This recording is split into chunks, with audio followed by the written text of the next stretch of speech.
नमस्कार जी सभी को। आज जो ये महामारी का समय है, इसमें मैं आशा करती हूँ कि आप सभी अपने घरों में सुरक्षित होंगे, स्वस्थ होंगे। और भाई कई लोगों ने कई बार ये पूछ लिया था कि ये चक्की जो है ये इस्तेमाल करते हैं हम, तो उन्होंने भी खरीदी है कई लोगों ने। तो उन्होंने पूछा था कि इसकी सफाई कैसे करते हैं। तो भाई आज मैं आप लोगों को बताऊंगी कि इसकी सफाई कैसे करते हैं। और इसकी सफाई मैं आटा पीसने से पहले करती हूँ, क्योंकि जब हम पीस लेते हैं उसके बाद ये काफ़ी गर्म होती है और समय लगता है। तो इसलिए क्योंकि हम जब आटा पीसेंगे तो हमें एक बार इसकी सफाई करनी पड़ेगी, तो मैं आटा पीसने से पहले इसकी सफाई करती हूँ। तो आज मैं आपको बड़ी जल्दी से इसको प्रोसीजर को बताऊंगी कि इसकी सफाई कैसे करते हैं। तो इसमें सबसे पहले भाई ये अपना जो ये है, इसमें जो हम गेहूं डालते हैं, ठीक है, अनाज डालते हैं पीसने के लिए, ये है। तो देखो इसमें थोड़ा थोड़ा सा इस तरह से अगर कोई अनाज का टुकड़ा रहता है तो उसके इस तरह से पार्टिकल्स, क्योंकि बहुत छोटे छोटे से ना चींटी टाइप के कई बार हो जाते हैं इनमें, तो वो इसको खा के इस तरह से टुकड़े कर देते हैं। तो इसको हम उतार लेंगे और इसकी जो ब्रश होती है इससे पहले इसके टुकड़ों को निकाल लेंगे। जैसे ये यहाँ से ये इसका होल का है, इस होल को भी हम ओपन कर लेंगे और इसके इन टुकड़ों को निकाल देंगे, ठीक है। और फिर अपने कपड़े से अच्छे से इसको हम इस तरह से साफ कर लेंगे। चाहें तो आप हल्का सा गिला करके भी कर सकते हैं, नहीं तो सूखे से भी आप कर सकते हैं। इस तरह से हमारे जो इसमें देखो रहे पीछे जो छूट गए थे वो चीज़ें निकल आई हैं। तो इस तरह से इसको साफ कर देंगे।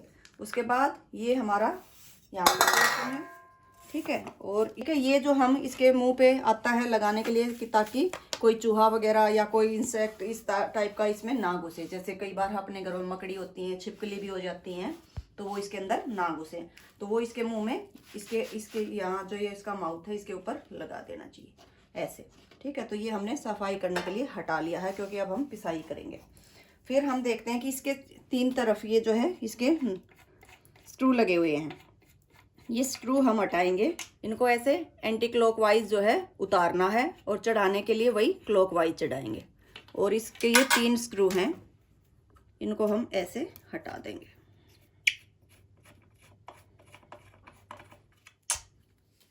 ये हमने हटा लिए हैं। हटा के जो ये इसका ये पोर्शन है इसको हम उठाएंगे ऐसे और इसको यहाँ रख लेंगे। फिर देखते हैं इसमें जो हमारा पीछे हमने पीसा था वो बचा हुआ आटा जैसे रह जाता है, तो इसकी हम सफाई करेंगे। ऐसे इसको निकाल देंगे।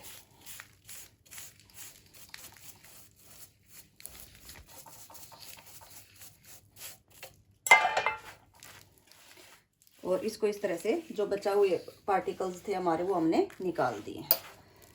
साफ कर लेंगे। अगर कई बार हम क्या होते हैं जल्दी में होते हैं और साफ करने का टाइम नहीं है, पिसाई करनी है, तो हम इसको क्या करेंगे 1 मिनट तक खाली चला देंगे, ताकि इसके अंदर से ये जो पार्टिकल्स हैं वो आ जाएंगे, बाहर निकल जाएंगे। और इसके साथ ही बाय चांस इसके अंदर छोटी मोटी कोई चींटी टाइप बनी हुई है तो वो भी क्या होती है निकल जाती है। इसके साथ ही जो इसमें आसपास इसके जैसे ये है स्पेस, इसमें थोड़ा बहुत आटा रह जाता है, फंस जाता है इसमें, तो इसको भी अगर आप साफ करना चाहते हैं इस तरह से साफ कर लें। अदरवाइज ये जो है जब हम बार बार पीसेंगे तो क्या होता है कि नमी बनती है आटे की, और नमी के कारण वो इसमें फिर रह जाएगा। और बार बार इस तरह से हमारा लगभग 150 ग्राम आटा जो है इसी में रह जाता है। तो हम बार बार ना भी करें तो भी इसमें कोई दिक्कत नहीं है, ये ऐसे ही हैं, ये कोई नुकसानदायक नहीं है। उसके बाद अपना ये जो है इसमें भी हम देखेंगे तो इसके साथ भी जो है क्या होता है, ये आटा ऐसे फंस जाता है, तो इसको भी फिर आप साफ कर लेंगे इस तरह से।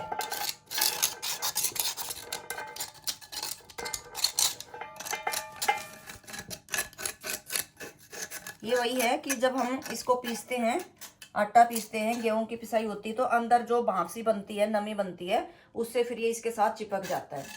तो वैसे तो ये एक तरह से चिपका चिपका क्या हो जाता है, बिल्कुल पत्थर जैसा बन जाता है।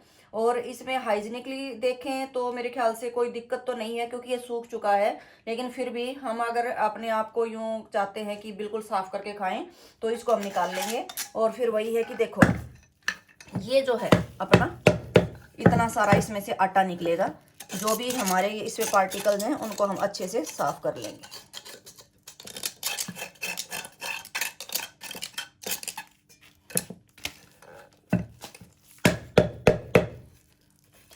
और फिर ये इसका मुंह जो जहाँ से निकलता है आटा, ठीक है ना, उसमें भी ऐसे हम इसकी सफाई कर देंगे।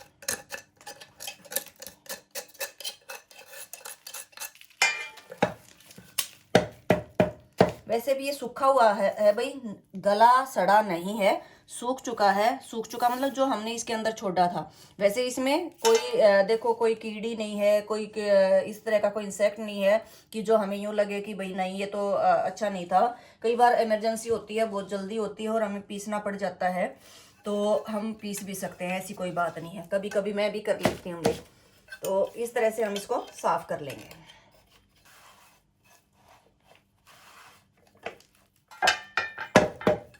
और इसको साफ करने के बाद वापस इसके ऊपर ऐसे सेट कर देंगे, ठीक है। ये इसका सेट हो गया है। और फिर इसके जो स्क्रू हमने उतारे थे, उन स्क्रू को हम क्या करेंगे, फिर क्लॉकवाइज ऐसे इस पे लगाएंगे।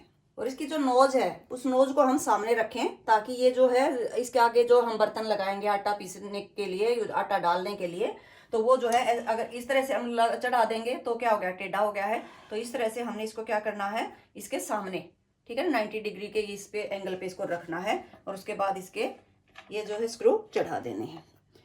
और भाई एक बात बता दूं कि ये मेरी कई साल पुरानी चक्की है। हमने जब ली थी तब कई जो चीज़ें मैटर कर रही थी। सबसे बड़ी बात फाइनेंशियली की, वो जो है ये थोड़े कम पैसे की थी। लेकिन आजकल आप चाहें तो इससे बेटर जो चक्कियां हैं वो भी ला सकते हैं। वो थोड़ी कॉस्टली हैं, वो आप ले सकते हैं। तो ये हमने उस टाइम ली थी 6,500 की, शायद 2015 की बात है। तो उस टाइम ये हमें अच्छी लगी, अब मैंने देखी यही थी तो मैंने ये खरीद ली थी। तो आप इससे बेटर जो चक्कियां हैं वो ले सकते हैं। तो भाई ये थी आज की मेरी चक्की की सफाई बताने का काम। अब मैं पीस लेती हूँ और तब तक आप जो है आप भी अपने विचार कीजिए कि आपने कौन सी चक्की लेनी है। लो भाई, ये हो गई अपनी पिसाई और ये हो गई अपनी कमाई। भाई एक पंथ दो काज किए दिन में, ये आटा भी पीस लिया और इतने सारे कपड़े भी प्रेस हो गए। तो अपना तो ये महीने भर का काम हो गया भाई, पीसने का, कपड़ों का नहीं आटे का काम हो गया है। ठीक है भाई, तो अब चलते हैं, बनाते हैं, खाते हैं और घर में रहिए, सुरक्षित रहिए। Okay, bye bye.